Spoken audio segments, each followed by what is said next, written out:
Prior to Chinese leader Xi Jinping's visit to Russia, Beijing proposed a 12-point peace plan to help solve the Ukraine crisis. While the Kremlin praises the Chinese regime for its well-balanced stance, the Western world's reaction to China's attempt to be a peace broker is not that positive. Western countries regard the vague framework as a ruse to buy Putin time to reassemble his forces and solidify his front line. Recently, the Pentagon has raised its opinion about China's stance after Xi's trip to Russia. On March 21st, National Security Council spokesperson John Kirby addressed China as being not impartial in any way. He added, "They haven't condemned this invasion. They haven't stopped buying Russian oil and Russian energy."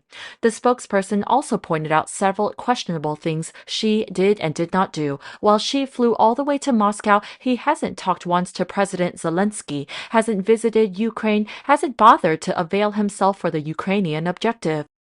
The Ukraine government confirmed that it's still waiting for Beijing's answer to an invitation to join a peace formula.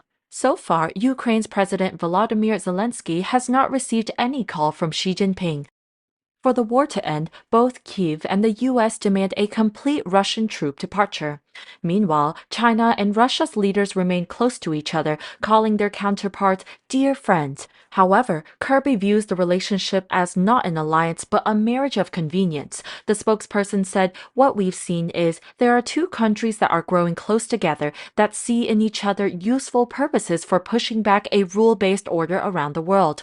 Due to Western sanctions imposed after the war, China has emerged as Russia's most significant trading partner. After Saudi Arabia, Russia was China's second-largest crude oil supplier in 2022.